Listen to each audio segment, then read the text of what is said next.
Hello friends, எல்லாருக்கும் வணக்கம். இது உங்கள் செஸ் வாசம். இன்னைக்கு பார்த்தீங்கன்னா நம்ம ஒரு அற்புதமான ஃபிஷர் கேம் தான் பார்க்க போறோம். இந்த கேம் வந்து 1963ல பாபி ஃபிஷருக்கும் தியூபன் ஃபைனுக்கும் நடந்த ஒன் ஆஃப் த கேம் தான். இந்த கேம்ல ஃபிஷர் வந்து ஒயிட் பீசஸ் ஹேண்டில் பண்ணிட்டு இருக்காரு. நான் வீடியோக்குள்ள போறதுக்கு முன்னாடி நம்ம சேனல் இன்னும் யாரும் சப்ஸ்கிரைப் பண்ணலாம், தயவு செஞ்சு சப்ஸ்கிரைப் பண்ணிக்கோங்க. அப்பதான் நான் போடுற எல்லா வீடியோஸுமே உங்களுக்கு வந்து சேரும். வாங்க இப்போ இமீடியட்டா கேம்குள்ள போலாம். ஃபிஷர் வந்து E4 ஸ்டார்ட் பண்றாரு. இப்போ E5, night F3, night C6, இப்போ பிஷப் C4. இது வந்து நார்மலான ஒரு இட்டாலியன் ஓப்பனிங் தான். இப்போ பிஷப் C5, இப்போ B4 ப்ளே பண்றாரு. இது வந்து இவான்ஸ் கேம்பிட். பிளாக்கும் பாத்தீங்கன்னா இந்த இடத்துல இந்த கேம்பிட்டை வந்து அக்செப்ட் பண்ணிக்கிறாரு. பிஷப் டெக்ஸ் B4 ப்ளே பண்ணி இந்த கேம்பிட்டை அக்செப்ட் பண்ணிக்கிறாரு. இப்போ C3 இந்த இடத்துல வந்து காமனா வந்து பிஷப் தூக்கிட்டு போயிட்டு நம்ம E7ல போடுவோம். அண்ட் இன்னொரு மூவ் என்னன்னு பாத்தீங்கன்னா பிஷப்பை நம்ம வந்து A5ல போடுவோம்.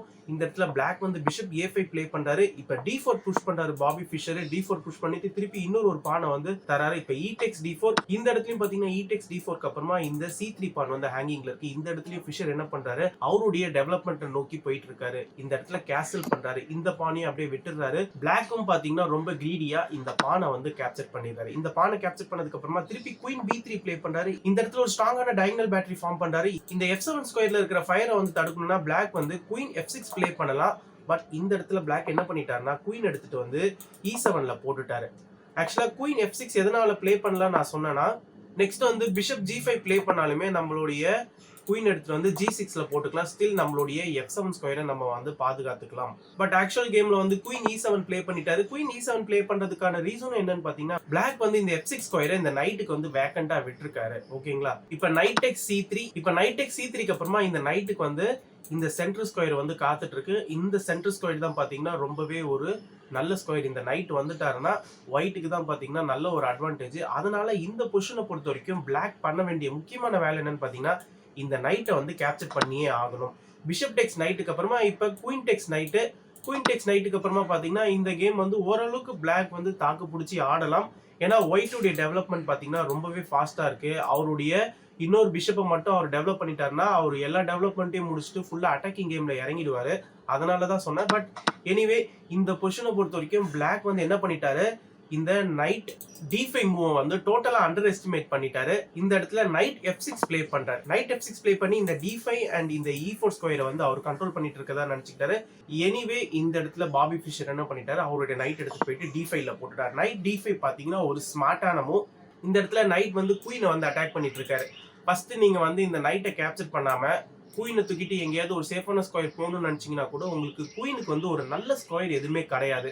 உங்களுடைய குயினை தூக்கி உங்களால ஹோம் ஸ்கொயர்லயும் போட முடியாது. அண்ட் குயினை தூக்கிட்டு போயிட்டு F8லயும் போட முடியாது. ஆப்வியஸா பிளாக் வந்து கேன்சல் பண்ணி ஆகணும். அண்ட் நெக்ஸ்ட் உங்களுடைய குயினை தூக்கிட்டு போயிட்டு உங்களால D6லயும் போட முடியாது. ஏன்னா நீங்க இந்த பானை கம்ப்ளீட்டா பிளாக் பண்றீங்க. அண்ட் இந்த பிஷப்பும் வந்து பிளாக் ஆயிடும். சோ உங்களுடைய குயின் எடுத்துட்டு வந்து நீங்க சப்போஸ் C5ல போடுறீங்கன்னு வச்சுக்கோங்களேன். நீங்க நெக்ஸ்ட் என்ன பண்ணிக்கலாம்னா இந்த இடத்துல பிஷப் A3 ப்ளே பண்ணிக்கலாம். பிஷப் A3 ப்ளே பண்ணி நம்ம இந்த குயினை வந்து திருப்பி சேஸ் பண்றோம். இந்த இடத்துல நீங்க வந்து குயினுக்கு திருப்பி எங்கேயுமே போக முடியாது. ஏன்னா குயின் வந்து ஆல்மோஸ்ட் எல்லா இடத்துலயுமே வந்து அடப்பட்டுட்டாரு. அதனால நம்ம என்ன பண்ணணும்னா நைட் D4 ப்ளே பண்ணி ஒயிட் உடைய குயினை வந்து கவுண்டர் அட்டாக் பண்ணணும். இப்போ என்ன நடக்கும்னு பாத்தீங்கன்னா நைட் டெக்ஸ் D4 திருப்பி இந்த இடத்துல குயின் டெக்ஸ் நைட். இப்போ எப்படியோ பிளாக் உடைய குயின் வந்து தப்பிச்சிட்டாரு. பட் இருந்தாலுமே ஒயிட் உடைய டெவலப்மெண்ட் பாத்தீங்கன்னா பயங்கர பவர்ஃபுல்லா இருக்கு. இந்த இடத்துல பிஷப் B2 ப்ளே பண்ணி திருப்பி ஃபர்தரா குயினை வந்து நம்ம சேஸ் பண்ணலாம். இப்போ குயின் D2 ப்ளே பண்ணதுக்கு அப்புறமா இந்த இடத்துல என்ன நடக்குதுன்னா, முக்கியமா இந்த பிஷப் B2 போட்டோம் இல்லையா, இந்த பிஷப் வந்து இந்த நைட் அட்டாக் பண்ணிட்டு இருக்காரு. அண்ட் ஆல்ரெடி இந்த நைட்டை ஒயிட்டோடைய இன்னொரு நைட்டும் அட்டாக் பண்ணிட்டு இருக்காரு. அதனால இப்போ வந்து நைட் டெக்ஸ் நைட் செக் வரும். இப்ப பான் டெக்ஸ் நைட்டு, இப்ப பிஷப் டெக்ஸ் பானுக்கு அப்புறமா இப்ப ஒயிட்டோடைய டெவலப்மெண்ட் அண்ட் ஒயிட்டோடைய டாமினேஷனை பாருங்க, கம்ப்ளீட்டா வேற லெவல்ல இருக்கு. அண்ட் இப்ப இந்த பொசிஷனை பொறுத்த வரைக்குமே ஈஸியா ஒயிட் வந்து கேம் வந்து பினிஷ் பண்ணிடலாம். அதனால இந்த பொசிஷன்ல பிளாக் என்ன முடிவு பண்ணிட்டாருன்னா, ஓகே இந்த நைட் நம்ம கண்டிப்பா கேப்சர் பண்ணிக்கணும்னு சொல்லிட்டு நைட் டெக்ஸ் நைட் ப்ளே பண்ணிட்டாரு. நைட் டெக்ஸ் நைட் ப்ளே பண்ணதுக்கு அப்புறமா இந்த பொசிஷன்ல இன்னொரு ஒரு சின்ன விஷயம், நீங்க இந்த நைட்டை வந்து பிஷப் வச்சு கேப்சர் பண்ணுவீங்களா இல்ல பானை வச்சு கேப்சர் பண்ணுவீங்களான்றதுதான் ஒரு பெரிய கொஸ்டின். சப்போஸ் நீங்க பிஷப் வச்சு கேப்சர் பண்ணீங்கன்னு வச்சுக்கோங்களேன், உங்களுடைய இந்த டயகனல் பேட்டரி வந்து சூப்பரா தான் இருக்கு. பட் இருந்தாலுமே நீங்க வந்து ஃபார் எக்ஸாம்பிள் இந்த பானை வச்சு கேப்சர் பண்றீங்கன்னு வச்சுக்கோங்களேன், இன்னொரு ஒரு நல்ல விஷயம் என்னன்னா உங்களுடைய ரூக் வந்து ஆக்ஷனுக்குள்ள வரும். உங்களுடைய ரூக்குக்கு நீங்க ஒரு புது வழியை உருவாக்கி இருக்கீங்க. அண்ட் இது மூலியமா ஒயிட்டோடைய அட்டாக் வந்து இன்னும் ஹெவியா இருக்கும். ஸோ பாபி ஃபிஷரும் ஆப்வியஸா பான் டெக்ஸ் நைட் தான் ப்ளே பண்றாரு.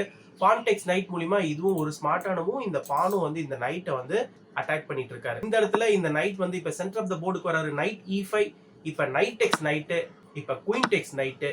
இந்த இடத்துல குயினும் கிங்கும் வந்து ஒரே ஃபைல்ல இருக்காங்க. பட் எனிவே நம்மளால வந்து ரூக் E1லாம் ப்ளே பண்ணி குயினை வின் பண்ண முடியாது. ஏன்னா இந்த பிஷப் வந்து இந்த ரூக்கை சப்போர்ட் பண்ணாம பிளாக் பண்ணிட்டு இருக்காரு. அண்ட் இந்த பிஷப்பும் வந்து இந்த இடத்துல கவர் பண்ணிட்டு இருக்காரு. அதனால இந்த இடத்துல பாபி ஃபிஷர் என்ன பண்றாருன்னா ஃபர்ஸ்ட் அவருடைய பிஷப் வந்து கிளியர் பண்றாரு. பிஷப் B2 ப்ளே பண்ணி குயினை வந்து அட்டாக் பண்றாரு. அட் த சேம் டைம் அவருடைய 2 ரூக்குமே பாத்தீங்கன்னா சூப்பரா கரெக்ட் பண்றாரு. இந்த இடத்துல இப்ப குயின் வந்து விலகி தான் ஆகணும். இப்ப குயின் G5 ப்ளே பண்றாரு. குயின் G5 ப்ளே பண்ணதுக்கு அப்புறமா பாபி ஃபிஷர் இன்னொரு ஒரு ஸ்மார்ட்டான மூவ் ப்ளே பண்றாரு. அது என்னன்றது பாத்தீங்கன்னா பான் புஷ் பண்றாரு. அதாவது அவருடைய கிங் சைட்ல இருக்க பானை வந்து புஷ் பண்ணி குயினை வந்து டிஸ்ட்ராக்ட் பண்றாரு. இந்த இடத்துல குயின் வந்து இந்த G5ல இருக்கணும் அப்படின்னு சொல்லிட்டு சப்போஸ் குயின் G6 ப்ளே பண்றாருன்னு வச்சுக்கோங்களேன். இந்த இடத்துல சிம்பிளா ரூக் E1 செக் வரும். நம்ம வந்து பிஷப் டெக்ஸ் ரூக் ப்ளே பண்ணதுக்கு அப்புறமா திருப்பி ரூக் டெக்ஸ் பிஷப் செக் வரும். இந்த இடத்துல இப்ப கிங் எங்கேயாவது விலகி தான் ஆகணும். கிங் விலகினதுக்கு அப்புறமா இப்ப குயின் E3 வருவாரு. குயின் E3க்கு அப்புறமா இந்த பேஸ் ரேங்க்ல இருக்கிற செக்மேட்டை பாத்தீங்கன்னா பிளாக்கால தடுக்கவே முடியாது. நீங்க நல்லா பாத்தீங்கன்னா இப்ப பிளாக் உடைய லைட் ஸ்கொயர் பிஷப்பை கூட நம்மளால விலக்க கூட முடியாது.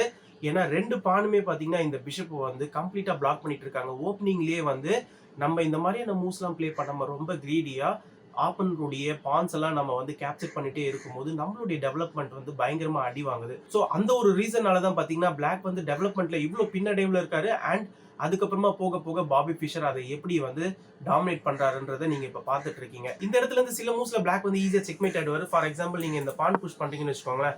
நம்ம குயின் E7 செக் தரலாம். இப்ப கிங் G8 வந்ததுக்கு அப்புறமா இப்ப குயின் மூலியமா இன்னொரு ஒரு செக் கிங் F7 ப்ளே பண்ணதுக்கு அப்புறமா ரூக் E7 வந்து ஒரு சூப்பரான செக். சோ அதனால இந்த பொசிஷனை பொறுத்த வரைக்குமே பிளாக் என்ன பண்ணிட்டாருன்னா குயின் டெக்ஸ் பான் ப்ளே பண்ணிட்டாரு. குயின் டெக்ஸ் பான் ப்ளே பண்றதும் பாத்தீங்கன்னா ஒரு பெரிய பிளண்டர். இந்த இடத்துலயும் பாபி ஃபிஷருக்கு ஒரு ஸ்மார்ட்டான மூவ் இருக்கு. அது என்ன மூவ்னு கேட்டீங்கன்னா bishop takes pawn bishop takes G7 மூலியமா இப்ப இந்த பிஷப்பை கேப்சர் பண்றதுக்கு G5ல குயின் கிடையாது. ஏன்னா நம்ம குயினை வந்து அழகா H5க்கு டைவர்ட் பண்ணியாச்சு. இப்ப பிளாக் உடைய ரூக் வந்து ஃபயர்ல இருக்கு. இப்ப பிளாக் உடைய ரூக் வந்து அட்டாக்ல இருக்கு. அதனால இப்ப ரூக் G8 ப்ளே பண்ணி பதிலுக்கு ஒயிட் உடைய பிஷப் வந்து பிளாக் வந்து அட்டாக் பண்றாரு. இந்த இடத்துல பாபி ஃபிஷர் இன்னொரு ஒரு பிரில்லியன்டான மூவ் ப்ளே பண்றாரு. அது என்னன்றது நீங்க கேட்டீங்கன்னா ரூக் FE1 செக்.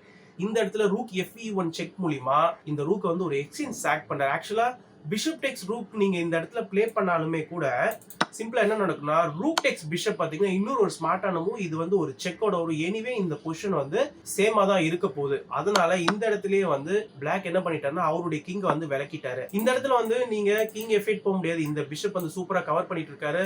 அண்ட் கிங்கால வந்து ஃபர்தரா சைட்லயுமே எங்கேயுமே போக முடியாது. அவருடைய பானுமே பிளாக் பண்ணிட்டு இருக்காரு. அதனால இப்ப கிங் D8 தான் போக முடியும். இப்ப கிங் D8 ப்ளே பண்றாரு. இந்த இடத்துல கிங் D8க்கு அப்புறமா இந்த இடத்துல இன்னொரு ஒரு பிரில்லியன்டான மூவ் ப்ளே பண்றாரு. அது என்ன மூவ்ன்றது வேணும்னா நீங்க வீடியோ பாஸ் பண்ணிட்டு ட்ரை பண்ணி பாருங்க. இதுதான் பாத்தீங்கன்னா ஃபைனல் பஞ்ச். அந்த ஃபைனல் பஞ்ச் என்னன்னு கேட்டீங்கன்னா குயின் எடுத்துட்டு வந்து G3ல பிளேஸ் பண்றாரு. குயின் G3க்கு அப்புறமா கம்ப்ளீட்டா பிளாக் வந்து கேமையே வந்து ரிசைன் பண்ணிட்டாரு. இந்த இடத்துல பாத்தீங்கன்னா கண்டிப்பா பிளாக் உடைய குயின் வந்து விலகி தான் ஆகணும். ஏன்னா பிளாக் உடைய குயின் வந்து இந்த டைகனலை வந்து கவர் பண்ணிட்டு இருக்காரு.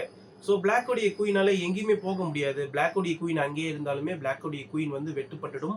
நீங்க G5 ஸ்கொயருக்கு போனாலுமே ஒயிட் உடைய குயின் மூலியமா ஒரு அட்டாக் இருக்கு. F6 ஸ்கொயர் போனாலுமே பிஷப் மூலியமா ஒரு அட்டாக் இருக்கு.